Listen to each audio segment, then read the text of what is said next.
Hi, We are the Dyslexia Duo. Each week, we sit down with amazing people, including top researchers and experts in dyslexia, powerful advocates, affected individuals, and more. Together, we break down the myths, share real stories, highlight research and strategies to advise our listeners about this prevalent learning disability. Come join us.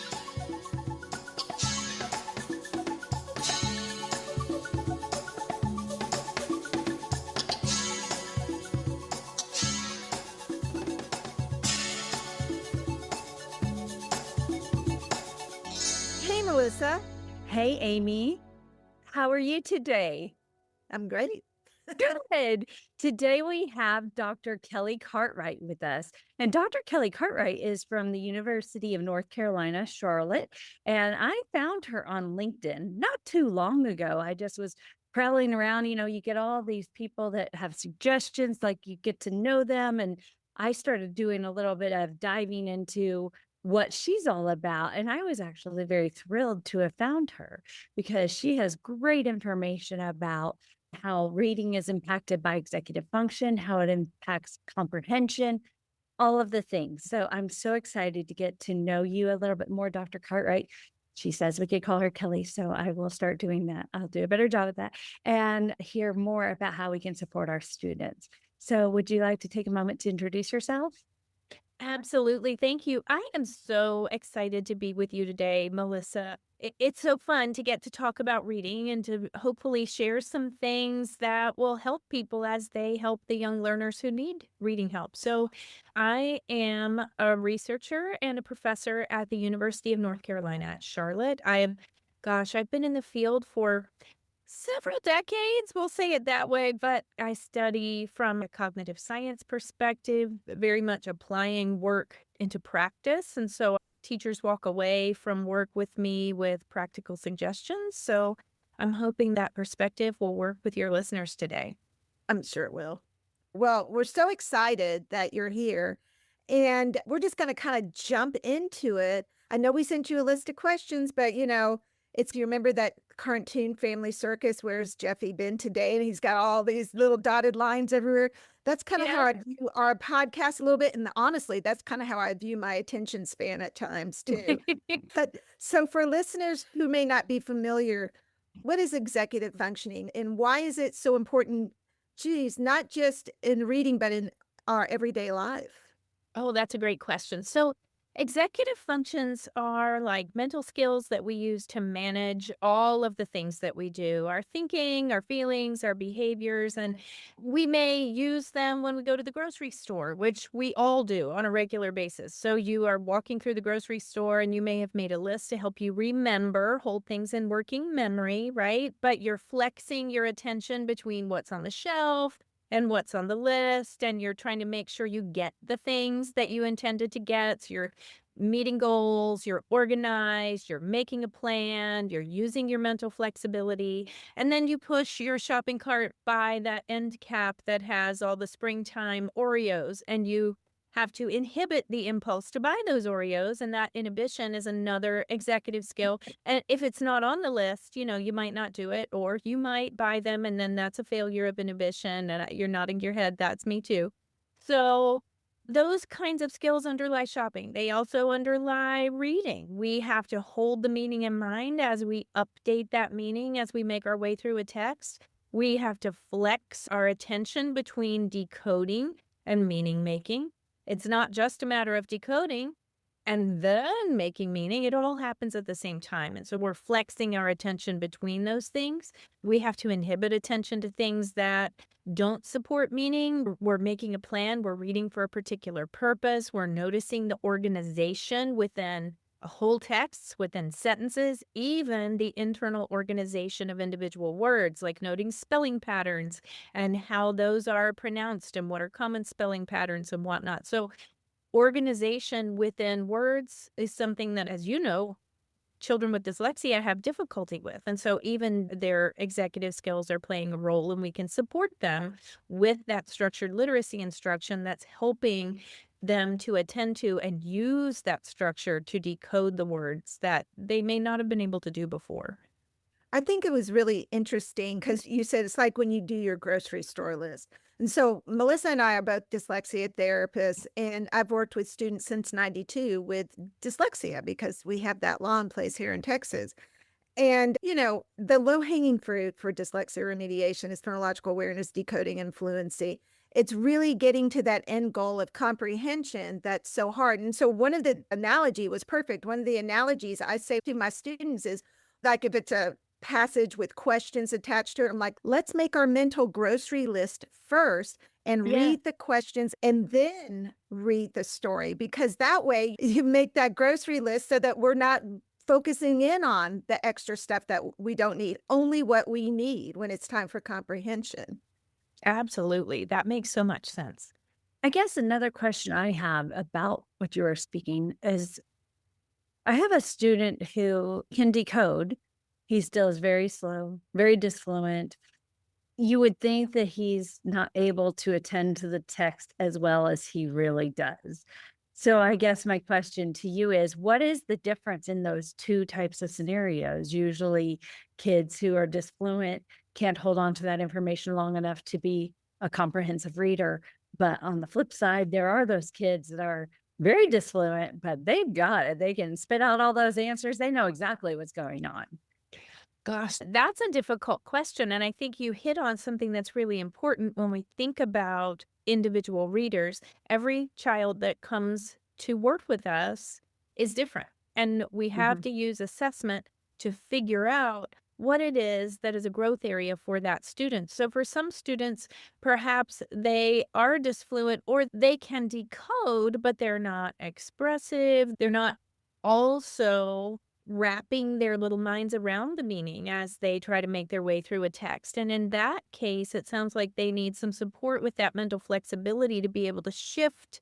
Jean Shaw said way many years ago that they have to unglue from print, but a child like that is kind of super glued to print and they mhm, mhm, don't lift their attention away from that decoding to incorporate meaning. And then there are other children who may struggle with decoding, but they've got the meaning making skills. mhm, But it may be that decoding is taking up so much of that working memory space that they're not able to weave together the meaning and hold on to it in a way that helps them to make that more coherent meaning of a text and understand and answer questions appropriately.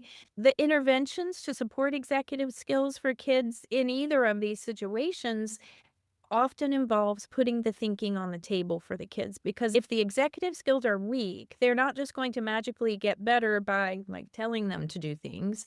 We have to support them with concrete scaffolds on the table, right? So you kind of take that cognitive load, that burden, put it on the table with particular kinds of graphic organizers or activities that really support them, such as when you're teaching decoding or teaching phonemic awareness and you have those manipulatives to really help a child not just hear the sounds, but actually see them and touch them and move them as they are learning to distinguish the sounds within words. And that's one way of taking that invisible mental process and making it visible for students. Interesting. I had done not too long ago a lecture about the importance of graphic organizers and even foldables, which, Mhm. could be a little bit more hands on. In my backwards way of thinking, I thought it was really just for writing using graphic organizers, but it's really there for, well, good Lord, it's there for anything, but it can be used for reading as well. So I think that was really interesting that you talked about how and compared it to phonological awareness and moving the markers and then using graphic organizers to help support reading skills as well. You kind of talked a little bit about some cognitive flexibility stuff, that ability or inability to move Mhm. between tasks. Can you explain that a little further and how it might relate to our kids with dyslexia or even kids that have the co-occurrence of dyslexia and ADHD? Oh, absolutely. Cognitive flexibility is one of those executive skills that's been studied least often in comparison to, say, working memory. Working memory, we hear all about. Cognitive flexibility is your ability to shift your focus between elements of a task or between processes. So, as an example, I've been working with a dyslexia therapist. She adapted one of my cognitive flexibility assessments for work with children with dyslexia. And that assessment involves it's the graphophonological semantic cognitive flexibility, and I will break that down. So, graphophonological is the letter sound information. Semantic is the meaning information. And so what I did with that task is I adapted an executive function assessment that requires kids to sort things two ways at the same time, showing how flexible they are at thinking about both elements. Typically, it's like color and shape, or shape and size, or color and size, or whatever. Those things don't matter for reading. But what does matter for reading is being able to shift between the meaning and the letter sound information, that decoding and the meaning. As we talked about, kids sometimes either do one or the other, but not both. And so in that assessment, kids have to sort printed words by how they sound and what they mean at the same time. And that really shows whether they can bridge these processes and integrate them at the same time, because reading is not decoding first and then comprehension. You're constantly having to go back and forth. And so Carolee Dean is the dyslexia therapist I've worked with, and she adapted that task for her individual work with children with dyslexia. And in that particular assessment, she had children sorting by the sound or spelling pattern, but the syllable type would be short and long. Does that make sense? So, and then we might have foods and non-foods or something like that. So we might have basil, and I will not be able to think of these because I'm on the spot. I didn't write an example down, but basil would be that open syllable, right? Basil. And then I need a cabbage. There you go. That's a cabbage. That's a short syllable. So we've got two foods, and then you would have maybe two non-foods on the other side that have an open syllable and a closed syllable. And she did this work with kids with dyslexia. And in fact, what happened was that their spelling and their reading of these kinds of words improved. And it was a really interesting comparison, because what she observed in her work with kids is that traditional dyslexia intervention often is kind of inflexible. You focus on all the short sounds first, and then you focus on the long sounds or the open syllables next.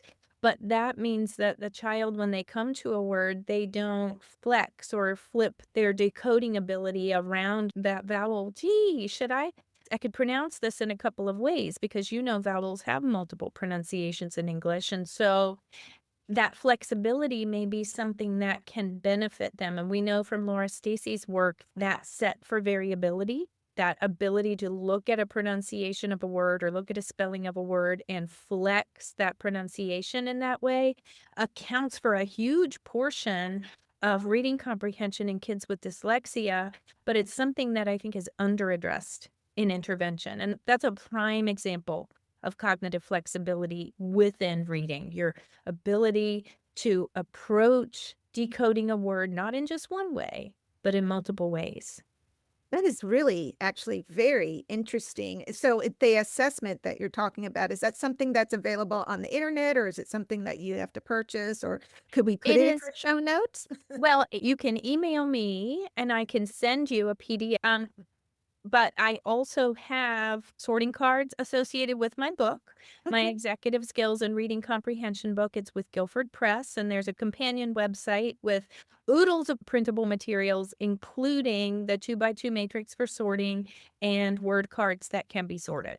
That's amazing. That's a Yeah. great resource. Thank you so much for that. No problem. No problem. An important thing to emphasize here is that when we think about these executive skills, it's not that executive skills are something outside reading that we bring to bear on reading. Rather, they emerge within and help kids control their reading processes. So it's cognitive flexibility within reading processes, if that makes sense. Awesome. So I've had a few reports from evaluations that I've read where there was the cognitive flexibility assessment completed just as a cognitive process. Mhm. And one time I did see that it was low. and it was a student who qualified for dyslexia services, was identified with dyslexia. I guess my question to you is, do you think that contributes to a more severe case of dyslexia, a less severe case, or do you know if there's any direct impact of somebody who might have a cognitive flexibility weakness cognitively, and if it would have any kind of impact on their development through dyslexia therapy and the like? That's a great question. We know that any assessment of executive function, so if I assess cognitive flexibility, having people flex between, color and shape, for example, that's going to be correlated with their ability to do it with words, how it plays out in reading. So I think that a lack of flexibility on a general task in the assessment report that you saw would certainly be related to a lack of flexibility in reading. And in general, just executive skill difficulties are related to dyslexia. And I want to take a minute to explain why, from what we know about the reading brain and Mhm. how our reading brain develops and connects up, because we know from work by Stanislaus Dehaene and others that we've got three hubs, right, in the reading network in the brain. We've got the spelling hub, the letter box, we've got the sounds, and then we've got the meanings. And those are the same things that Linnea Airy says that need to be connected in orthographic mapping. And those are the same things that Charles Perfetti talked about with the lexical quality hypothesis. So what we know from all that cognitive science stuff with Perfetti and Linnea Airy, where all three components are important, those three components are represented within those hubs in the reading brain. And what we know from the research is that executive skills help to facilitate those links. So, executive skills enable readers to manage multiple components of reading. And when your executive skills are weak, the connections in your reading network are similarly weak, if that makes sense. So they're related. The executive skills help to link up the components within the reading network.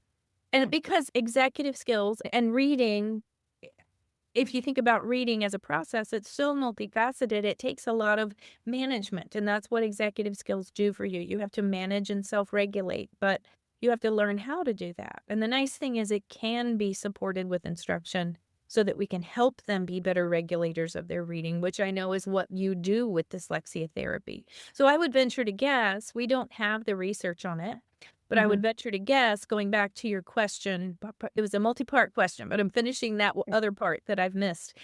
Dyslexia intervention would likely improve their flexibility in thinking about print once you get them through that structured literacy intervention and they've learned about multiple syllable types and different long short vowels or open closed syllables and whatnot, depending on your program. I know different programs call them different things, but it ends up being multiple pronunciations, right? Mhm. Right. I guess my other question too is, so cognitive flexibility is essentially an executive function skill. Yes, yes. Okay. So there are three core or basic executive functions, and they're the building blocks for the other more complicated things. There's working memory, which we know a lot about, inhibition, which is what keeps you from buying Oreos or keeps you from ignoring irrelevant word meanings. And then there's cognitive flexibility, which is the shifting part. And those help us, and we use those processes to do things like organizing and planning and monitoring and all those more complicated self regulatory processes. Very interesting. Okay, nice. Okay, so this is what we run into a lot in dyslexia therapy. Like I said, the low hanging fruit, that's pretty simple to remediate, especially when you've been doing dyslexia therapy for a while. But it's the comprehension and not just, I mean, fact gathering is pretty Hmm. easy for most of our kids. It's that retelling or summarization. Gosh, inference is a whole other bag over there too. But summarization and story retelling, that is really hard for a lot of our students. And I'm sure some of that is that working memory. I've read this story now, I don't remember what I've read. And not Hmm. necessarily even still hovering at the decoding level, right? They're fluent decoders. But I don't know sometimes how to build that part up with my students, other than what I've been doing. I keep thinking, well, maybe if I just keep doing what we're doing, this is gonna help. I don't know. I remember talking to a reading specialist one time. She was working with a student and who wasn't comprehending, and that she wanted the student to read more slowly. But she realized all that was telling the student to do was just to not comprehend and take a longer time to do it, right? Slow down and you still don't understand. But this is where I think thinking about it in terms of putting that thinking on the table and supporting those weak working memory skills and the weak organizational skills, or those are growth areas for these kids. We know that children with dyslexia, children with specific reading comprehension difficulties, they are lower in executive skills than their peers. So a child who has trouble with retelling may need the support of, like you mentioned earlier, a graphic organizer on the table to help them track the elements of that story. But what that's doing is taking the burden off of their organizational skills, helping them to recognize the text organization, use that text organization to weave together the pieces, and that supports their ability to retell. And so by supporting their organizational ability in that way, again, offloading that thinking onto the table, onto a story map graphic organizer, or if it's informational text, using a graphic organizer that helps them to identify which of the many expository text structures that text is, and then tracking the meaning as they go through that text, that's going to help them comprehend and help them to learn how to manage that organization to eventually be able to comprehend on their own. But it's that scaffolding the thinking and putting it on the table. And inference is another great example. You can do an inference map that shows the pieces of the text that you need to connect, but then shows a gap between the pieces of the text where you have to supply information from your own head. If we're just talking about that and we're telling them that they need to do it, it's too much to hold in their working memory. But if we put that inference map on the table, then they see how the text pieces, when they write them in those boxes, so you're incorporating writing, and then they see how those connect if they put information from their own minds, their background knowledge, and that helps them to see that invisible inference being made in front of them and supports their comprehension both in expository text, but also in narrative text. Inference is really hard because it's invisible. The stuff that you need to think about is not even in the text, and you've got to connect text pieces with what's in your own mind. So again, putting Like that background knowledge. yeah, that background knowledge they have to see where that goes into a map connected to that text. Exactly. And I think that I have a couple of inference maps also in the supporting materials that go with my book with that companion website. So Sure. when you link that, folks Yeah. can find those inference maps as well.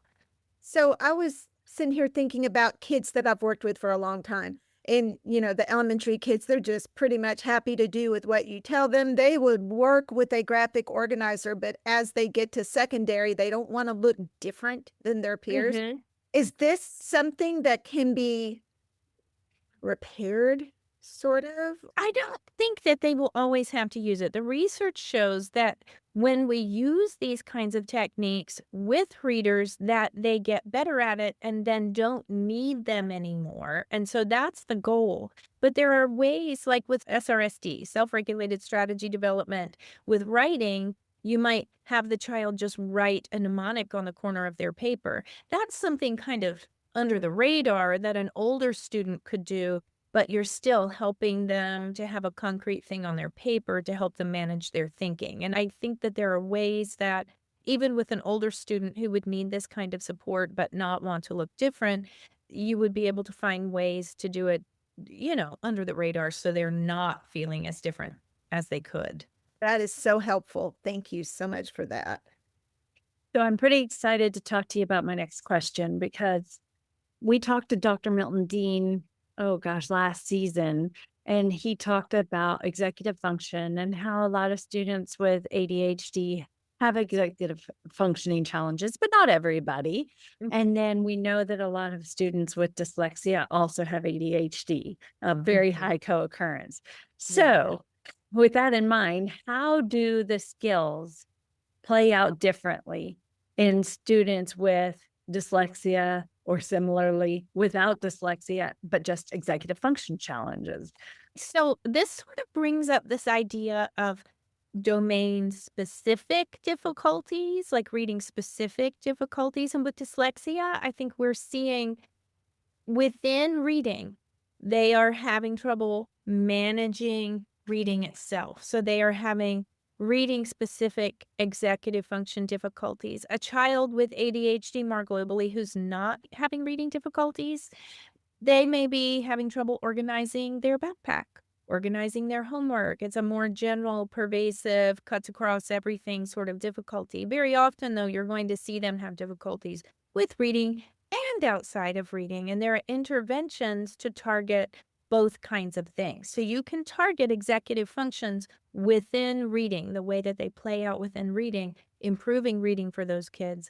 But Peg Dawson and Richard Guare are two scholars that have written I don't even know how many books now. They've got a great number of books. They've got executive skills in children and adolescents. They've got smart but scattered students with wonderful recommendations and things that you can do with those students to help, like all sorts of printables and things that you can do to structure the curriculum for the students, help them to manage their academic work and themselves in school, to help Mhm. to alleviate some of those executive function difficulties in all the many ways that they might cause them difficulty. But you also see executive function difficulties within reading. You might see them within math too. Think about word problems.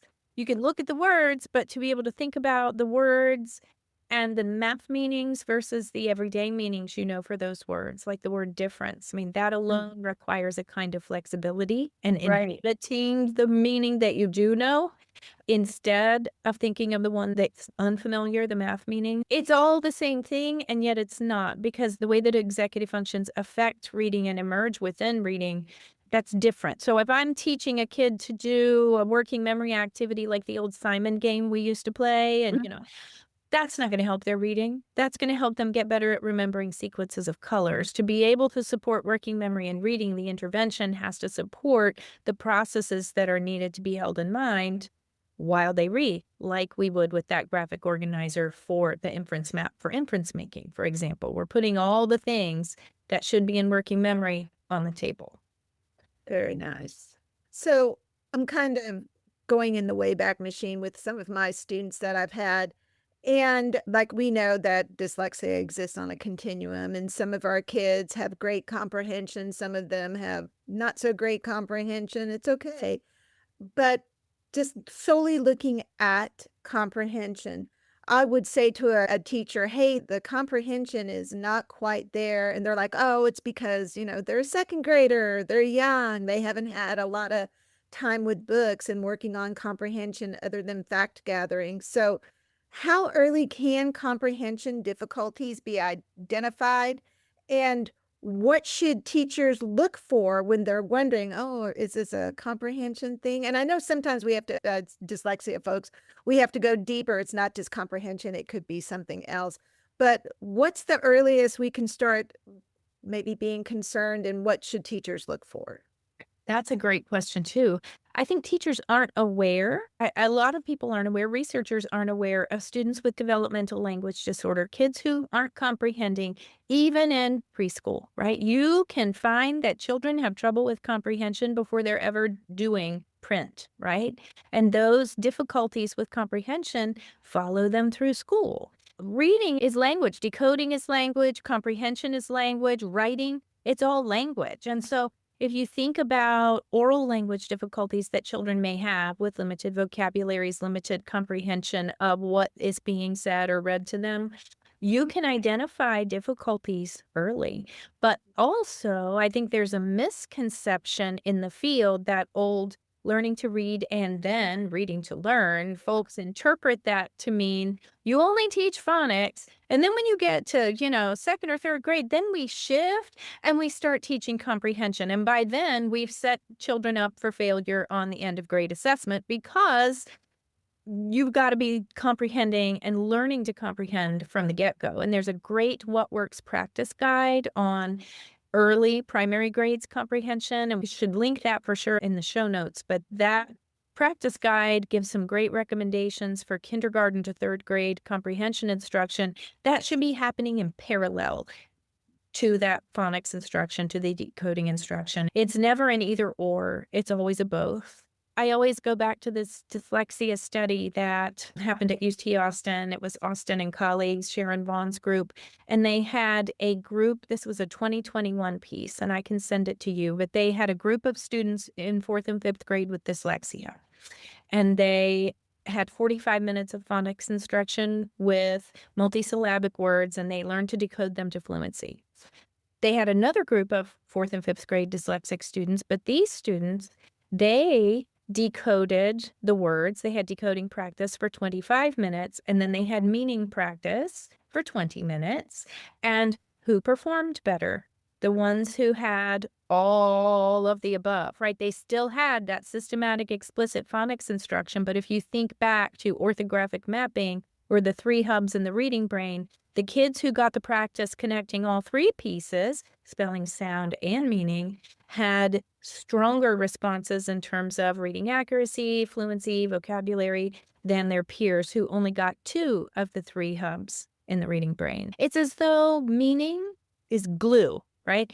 It hooks a word to what you already know. If you know that word meaning, the meaning is going to glue the rest of the stuff into your mind. And without the meaning, without that comprehension instruction, they're missing part that they need. I guess that's the important point I'd like folks to take away. No, it's very helpful because I hear the learn to read, read to learn, but you're right. It's almost assuming that we don't have to teach comprehension because we're so busy at those foundational levels in the early years, but it should be hand in hand. It's the comprehension fairy does not come and wave a wand. Once kids can decode, it just doesn't happen. And they've got to also learn how to comprehend and build on that oral language they bring into the classroom. If you can decode it, you should know what it means too. Right. Yeah. That's true. That's true. I almost feel like a pitfall with some of the instruction that we have when kids are decoding some of the words with short vowels, for example. Sometimes there's not a lot of opportunities for them to practice the meaning of those words because the ones that can be so basic are sometimes words that we don't really say, like what is a pip? And you could tell them math, and that takes that time to go into to define that. And I guess that's where really good prep comes from, where you set aside the words you're going to discuss with them. But like I said before, there are not a lot of words with some of those very basic sounds. Yeah, that's true. That's very true. And now a word from our sponsor. Hey, Melissa. Hey, Amy. So let's talk about who we met at IDA, Tumbleweed. Oh, I love Tumbleweed's decodable books, and they're for striving readers in grades 2 through 6.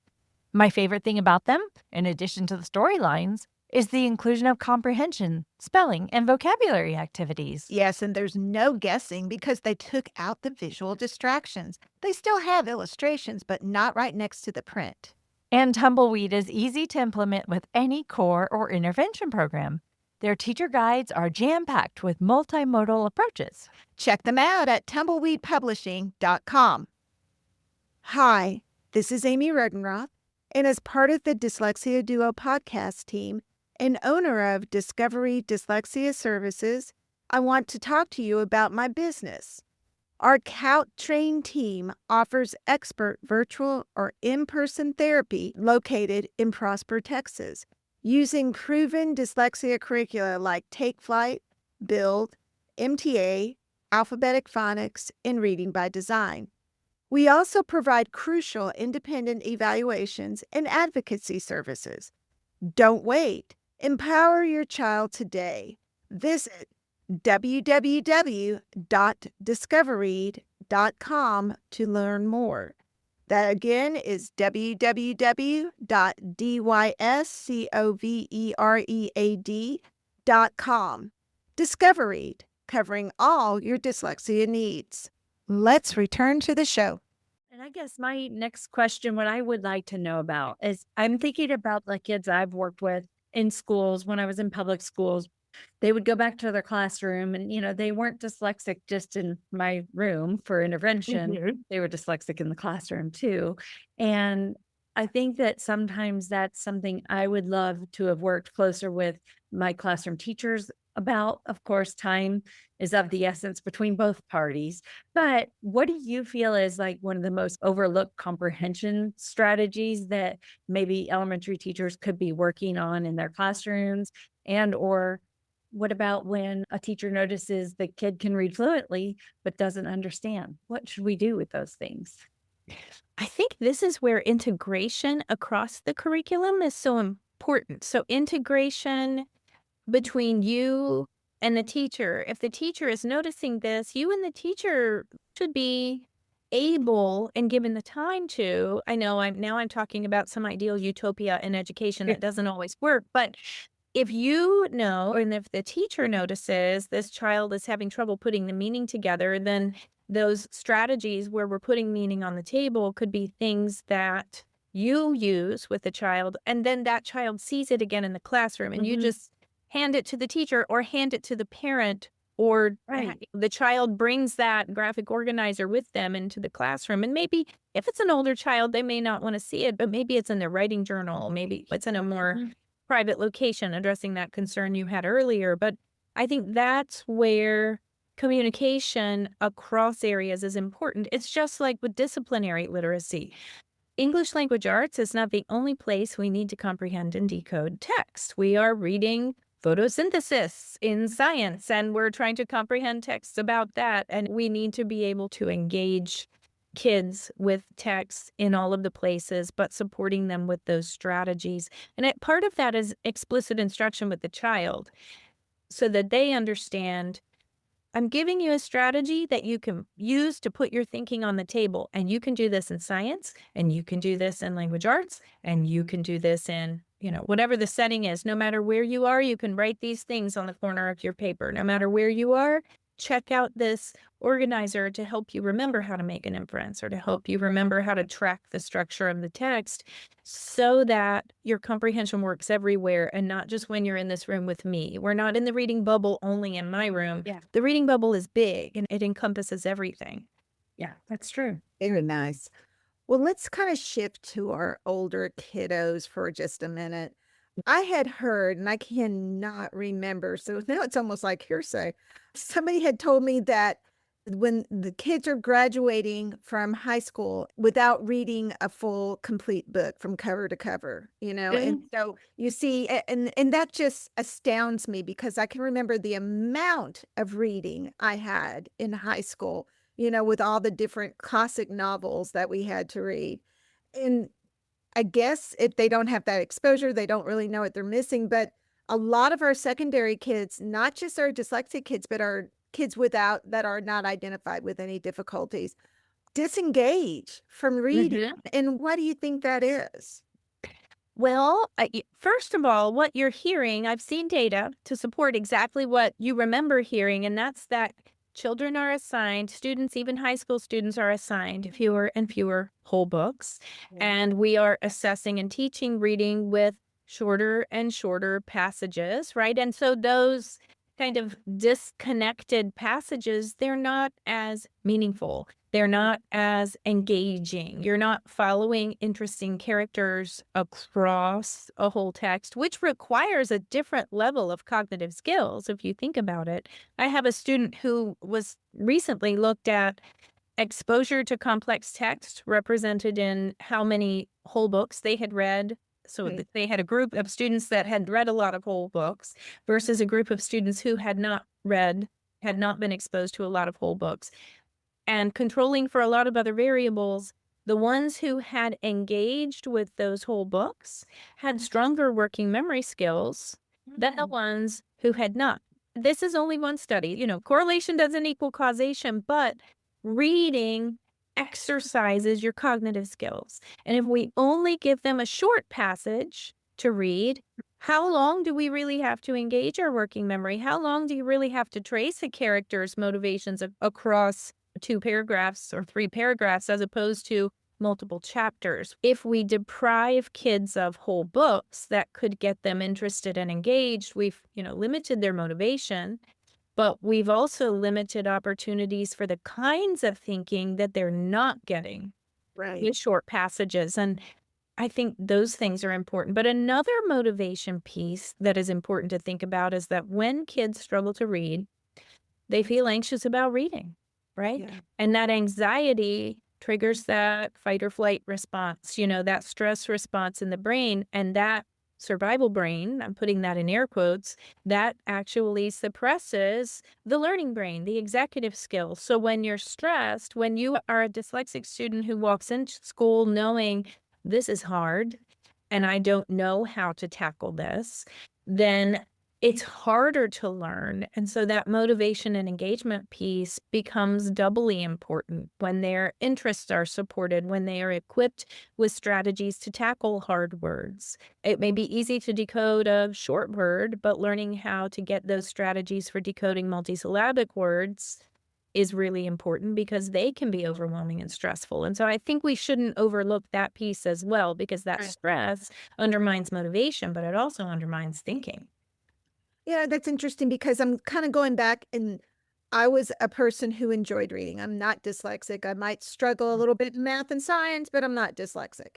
And I can remember being exposed to like authors of short stories like Shirley Jackson. I remember reading The Lottery in high school and just loving her vibe, like, Yeah, and and there's so much depth there. I It's such a know. challenging text. Yeah, I loved her. And then it made me wanna go read everything else she ever wrote. And I'm Mhm. just not seeing that same type of motivation with our kids, and I'm thinking maybe that teachers are thinking I'm gonna give them an exposure and a taste, and they're gonna wanna go out and read everything by this author, but that's not what's happening necessarily. Mhm. Mhm. That's just my thought. I don't know if that's any Yep, no, it makes relevant. sense. And I think I worry about not having kids not read whole books Right. because I think by doing that, we're giving them fewer and fewer opportunities to actually practice reading, to Yeah, actually practice the hard thinking that is involved in reading. yeah, Well, absolutely. and I wonder too, do the executive functioning demands get more challenging as they get older? Are we impeding some of that development with the screen time? I know in Mhm. Texas, we've banned it in schools. All the screens have to be turned in supposedly when kids get to school and they can't get them until they get out, which is a great thing. But then after school, I'm wondering, are their faces just in the phone again? Right, we have no control over that, and the texts on a screen are very short, right, and That's right. choppy, and And yeah. I have somebody who recently just said to me, they were recognizing that they had 0 attention span to watch a TikTok video, which are already 20 or 30 seconds. She said she Mhm. felt annoyed that she had to wait 20 or 30 seconds to watch the whole video, and she wanted to fast forward it. And she said, "What am I doing? Like, I can't wait 20 seconds to watch a video?" So I'm Yeah. thinking these kids' brains are still developing and Mhm. their executive functioning demands are getting higher. Their load is still probably not developed to the extent that it Right. needs to be. You learn with practice, right? And your brains are malleable, they're shapeable, we call it plastic, neuroplasticity, but your experiences shape how your brains work, right? So if you are, like I said earlier, if you're connecting up letter sounds and meanings, you're making connections between those parts of your reading network in the brain. But if you're only dealing with short videos or short texts, you're training your attention span to be smaller. We need more research on this, of course. We're now hypothesizing, but it aligns with what we know about how brain development works, and it's troubling. I had a presentation that I attended and I was looking back over the slides, and one of the recommendations for writing a grant was to write for modern readers with short excerpts and lots of white space in between. And I thought, okay, now we have to tailor the way that we target things. Even here, we're not the students learning, right? We're the Right. adults in the work world. And yet we're targeting what we're doing to that smaller attention span even now. And maybe part of it is digital comprehension is just different from paper text comprehension. And we do know that there's some research to support that. But is it limiting that ability to focus for a long time on a difficult text? Maybe. Are you seeing that at the college level, university level where you are with your students? Oh, they don't wanna read a long text. It's hard to get them to read long text for sure, yes. Yeah. Interesting. Huh. So do you have good recommendations for what secondary students may need when they have dyslexia or what's most critical for them? Oh, boy. That's a hard one. I think we have less information for secondary students, but I think providing them structure to track their comprehension, providing them strategies like we talked about, text structure aligned strategies, or tracking characters across chapters if they're reading a whole book. But we have fewer strategies for secondary students than we do for primary students. And I think one of the big things that undermines comprehension when they're shifting into middle and secondary are those bigger words. Because Yeah. when you hit science and you hit social studies and you hit math, you're reading Pythagorean theorem, right? You're reading theorem. Theorem is a long word. You're reading photosynthesis. And if all of your reading instruction has focused on decoding the short words, as the kids call them, then you don't have strategies to deal with those bigger words. And it's not just syllable types, it's morphology and understanding how the word parts can help us figure out the meaning. And that then contributes to comprehension because morphology bridges decoding and comprehension in a way that syllable types do not. And so we don't often see educators equipped well with those multisyllabic decoding strategies. Devin Kearns has done some really good work around how to help kids read the big words. And so I highly encourage folks to look for that because often the decoding problems that a kid with dyslexia has, those decoding difficulties, are what stands in the way of their comprehension. And so if we can equip them to feel confident about and able to decode those longer words and understand those longer words, then their comprehension will necessarily improve. Interesting. Earlier today, I was on Facebook because I am a woman of a certain age who still uses Facebook as my Same, yeah. same. Yeah. And I was reading one of the local teacher groups here, and it was somebody with a hot sports opinion. Either they were trolling or whatever, but it made me wonder how many other teachers truly feel this way. They're like, why are we teaching our kids French in school? Why are we teaching our Mm, kids German in school? And I'm sitting there going, because of the layers of language in English that lends itself to morphology. And they really didn't understand French and Latin and all of that. They're like, they should just yeah. learn ASL. They should, which, okay, ASL, you have to know how to spell still. They should just learn ASL. They should just learn Spanish, you know? And it was that kind of rationale that I was like, I don't know, they were just trolling or if they truly felt that way, but it made me kind of sad that maybe his prep for education didn't Mhm, fully round him out, didn't fully flesh him out as to the importance of all of this, why we have all of mhm. these language pieces like that. So, kind of thinking about that a little bit, about secondary and college and all. What changes would you like to see in teacher prep to support some of these more cognitive layers of literacy for our students, either, elementary or secondary? I think one of the big things is to understand that decoding and comprehension are not an either or. We tend to always think in either or, speak, right? It's either this, we're going to teach decoding over here and comprehension over there.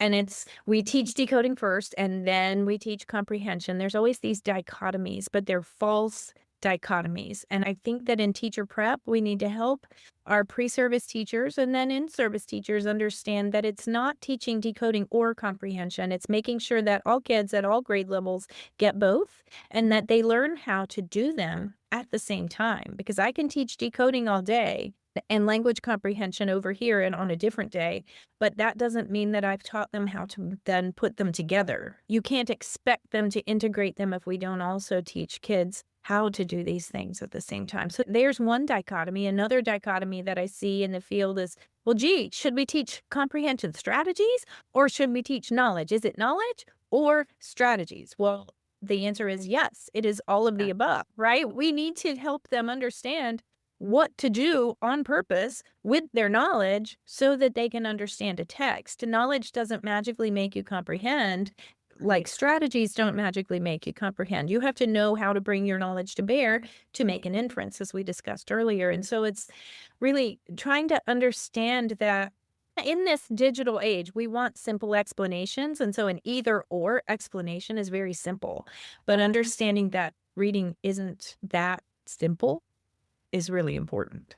I think you're right. I think absolutely that reading is not natural. It's not like Mhm. listening and speaking, which seldom has to be taught. Sometimes it does, but our brains haven't evolved to that point where it can be picked up Exactly. fully. Exactly. Okay, so about parents at home, I know I have quite a few homeschool parents, and I'm thinking about how when they're trying to help their student with dyslexia, with their reading in particular, thinking about the executive functioning skills, the comprehension, how can we help them know how to do some of this think aloud or this visual thinking as far as developing their comprehension? Do you have any tips for them? Oh, wow. That's a tough one. Well, I would think about how's the child doing with decoding? Is the child decoding well? Are they having trouble flexing their ability to pronounce the words? Do they need support in that kind of flexibility? Right. So we know that we can intervene with that. Are they able to coordinate that meaning with the letter sound information? But then with the comprehension is not something that we do after we read. Often, I think maybe with homeschool parents or with a lot of pre service education programs, we come through thinking that comprehension is something we do at the end, right? The most common instructional move for teachers very often is asking questions, right? But if we ask questions without providing the child the processes they need to do while they're reading to Mm. make meaning, then they're not going to be able to answer the questions. So it's okay, how do we highlight within each paragraph to note what is important? Or how do we find the problem in the story? Because that problem is going to then help us to identify what led up to the problem and the solutions that the character came up with. So, actions that a child can take while reading, those strategic things, help comprehension to happen. Comprehension is a process of integration of what you know and what's in the text, but it happens during reading. And that's another myth I think we need to bust right out in the field. So, helping students to do that and using those specific scaffolded supports to help children comprehend, equipping them with those strategies that enable them to use their knowledge, enable them to recognize structure in text, enable them to make inferences, even identify connecting words that give them an idea of what the meaning is. If I see but, that means something very different from and. If I see however, that means something very different from additionally. And even being able to identify those I call them glue words because they're gluing these ideas together in a particular way. But if you don't learn how to identify those components that help you glue the ideas together and make sense of them, you're not going to comprehend a text. So it's the asking yourself, what are the things that a child needs to do during reading, not am I just asking questions after reading? I think that's a really important piece to think about in comprehension. I like that. Thank you. Kind of Mhm. going off a little bit, how do we build our students' background knowledge that may be in deficit mode for sure? I mean, I can only expose them to so much. They may not be getting the needed reading support or exposure to different things in the household. How can we help build that up?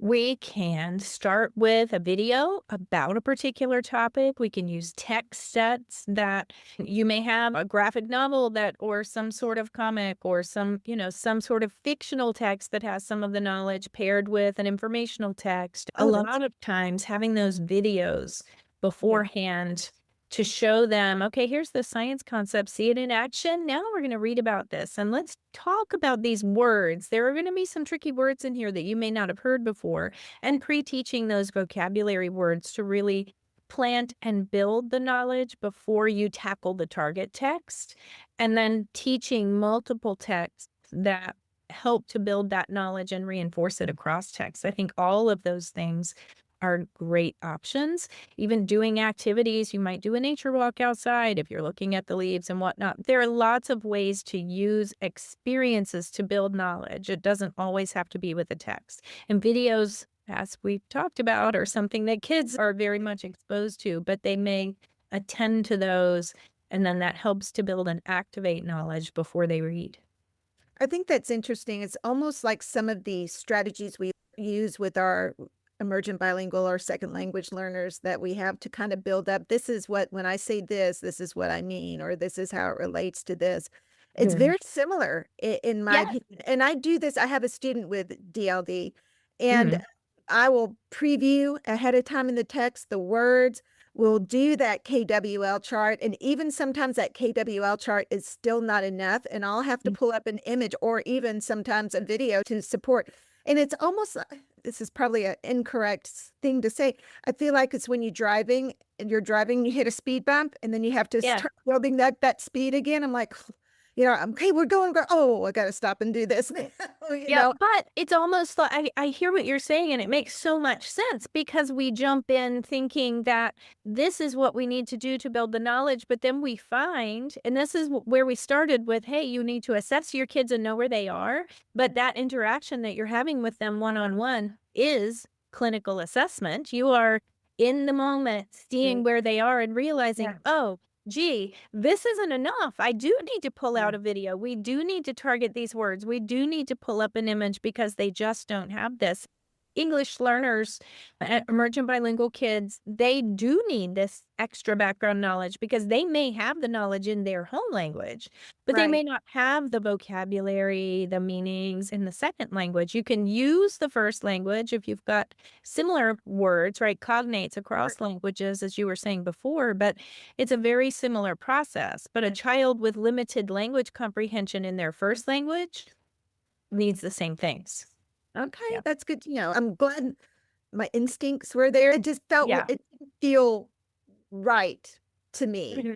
Mhm. I think the work that you do as a dyslexia therapist, your clinical instincts are based on all of the time that you've spent with students. I think that you have very good insights.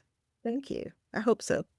One, as you go, when you're working with a kid, sometimes you notice, oh, this isn't enough. Even my evaluation or my assessment that I did doesn't show me where they are right now. Mhm. Because as they That's grow and great. develop, things change, and you realize, oh, I need Mhm. to add this in now because Mhm. now they've got this skill, but this is different. It affected Yeah. this development a little differently. Is Yeah. the way I take it. Mhm. Okay, so we are wrapping up, but I wanted to ask you, I know you direct the READ Lab, so that stands for Reading Executive Function and Development, right? Yes. So that is at the UNC campus at Charlotte. So Mhm. on what does the lab focus its research? And what are you excited about right now? Oh gosh, lots of exciting things. We have one line of research where we're looking at how executive functions emerge within and work to support math specific reading comprehension. So, those math word problems. And that's Mhm. something that I've been working on a few years. I'm particularly interested in what in the active view of reading we call bridging processes, because in the active view, we built on the simple view of reading to show that reading is more than just decoding and language comprehension and passively filling kids up with enough of each thing to make reading comprehension happen. But these things also overlap. There's a substantial amount of research to show that word recognition and language comprehension are not actually separate. The amount of overlap between them actually accounts for more variance in reading comprehension than the independent contributions of each one alone. And that represents that kids have to put them together. So, for example, in fluent expressive reading, you're not just decoding, you're decoding and coordinating meaning, right? And with morphology, you're dealing with both decoding and meaning. And that bridging, that integration that we need to teach, we're not seeing as much instructional attention on the integration piece. We often, for example, in education circles, talk about fluency as just rate and accuracy, but that's just word recognition. It doesn't bring in the meaning part. And so we're studying the bridging processes, how that integrates with word recognition and language comprehension. And yeah, I think those are the places where I'm most excited at this point. That does sound exciting. I'd love to hear more about that. So, like, what is the research doing right now? Is it in the introductory phases? Are you guys about to put out a paper or where are you right Well, now? I have a couple of papers I'm presenting at the Society for Text and Discourse that will then become one on bridging processes and fluency, and then another one on the active view with word recognition, language comprehension, and bridging processes. And those, after presenting them, will become publications. But I'm also working on a practitioner focused book that really does what we've talked about a little bit today, and it builds on that 2023 text, the Executive Skills in Reading Comprehension, a guide for educators, where I pointed you and your listeners to the website that has some of those companion materials. We're pulling out the components from that and building on those classroom implications. This is an executive skills and reading toolkit for educators where we really help to support the ability of educators to put that thinking on the table for students and support executive functions within reading. And so that's a practitioner-focused project that I am working on. And that book should come out probably beginning of 2027. That's the target, but it's in progress, so you know how that happens. That sounds great. That's amazing. So if people want to find you on the internet, how old do I sound I saying? have Where are you? you can find my book on guilford.com. You can go to my website, kellycartwright.com, and find things. You can also just email me at kelly.cartwright@charlotte.edu, and I'm happy to answer and tell you more things. Awesome. That's Sounds so wonderful. wonderful. I loved all of this. Well, we have just a couple of more things, a couple more questions. Do you want to start it, Melissa? Sure. I did want to make one more note just in case people missed this part. Her book, Executive Skills and Reading Comprehension, is now got a new edition as well. Is it Yes. second edition? It is in second edition. It came out in 2023. The original came out in 2015. So that second edition is revised and updated and has a chapter just on children with word reading difficulties, which I think will appeal to your audience for sure. Awesome. Okay. Thank you for that. Okay. So the lightning round questions. What We did is... send you these, by the way. Oh, yeah. That's fine. That's fine. So, what is one word that describes your approach to literacy? Integrative. Nice. Okay. What is the most underrated reading skill? That's hard.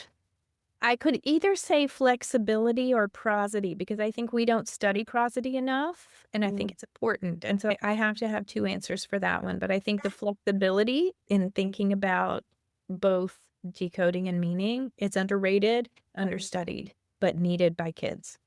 Okay. Love it. Okay. I love this one. Coffee, tea, or Diet Coke, which I start my day with black tea with milk. But right now I'm drinking coffee. I've never heard coffee. black tea with milk. That's Oh, very... it's like the British way. It's like breakfast tea and you put a little milk in it. Yeah. Yep, I've seen it before. It's fun. Okay, literacy buzzword you're tired of hearing. Oh, gosh. The phonics only or phonics first, as if that's going to fix everything, because it's not just phonics, it's phonics and. Yeah. So what's harder, writing a book or writing a research article? Probably writing a research article, honestly, because you have a shorter space in which to put it and it's less conversational. When I write a book for teachers, I'm explaining to teachers. When I write a research article, the density is different. Yeah. A little more clinical too? Yes, definitely. And more math. I was thinking it was going to be the other way, but okay, that makes sense, especially the way you described it. Okay, best advice you've ever received. So I had a mentor tell me once when I had been offered some administrative position at the university, and this mentor said to me, think about your 24 hours in the day. And where do you want your time to be spent? Do you want it to be spent on the research helping the children? Or do you want it to be spent on, pushing these papers? Because whatever time you're spending on the administration stuff, you're not going to be spending on the research that helps the children. And that was a really valuable way to think about how we spend our time and what's our why. If we're in the field to help the kids, is the thing that we're choosing to do helping the kids? Very good. Good point. Okay, what's one misconception about dyslexia you wish would disappear? Oh my goodness, that they read backwards. That is not dyslexia. Yeah. I'll hear it all the time. So, and you don't want to be the person that goes around correcting people, but it's really hard to say, well, actually, hard not to say that. Yes. So I used to watch The Office a whole lot, so I kind of have it memorized. And Oscar, because he would always correct everybody. He'd go, "Well, actually," so that was like his nickname on The Yes. Office. Actually, and Yes. I feel like that because I do the same thing. I'm like, "Well, actually, that's my nickname," but Yes. I kind of feel that way. All Yes. right, let's go ahead and wrap it up. Finish this sentence. Every child deserves. To read. Absolutely. I agree with that 100%. Well, this has been wonderful. Thank you for donating your time because every time we have speakers on here, we know it's a donation of your time and energy. And we certainly appreciate everything you do in the field of literacy and literacy development. Everything you do not only helps Melissa and I in what we do, but anybody who's listening. So thank you. Absolutely. Thank you. I enjoyed it. Yes, it was so fun, and you are just a joy to be around too. Well, thanks. So this is Amy, And Melissa, and we're the Dyslexia Dyslexia Duo. Duo. Until next time, bye. Bye. The Dyslexia Duo hosts are Melissa Dean. And Aimee Rodenroth. The producer is Greg Rodenroth. Dyslexia awareness is so important. Please share with your friends, family, and anyone who needs to know more about dyslexia. Follow us on Facebook, Instagram, and X at the Dyslexia Duo. Thanks for listening. Bye. Bye.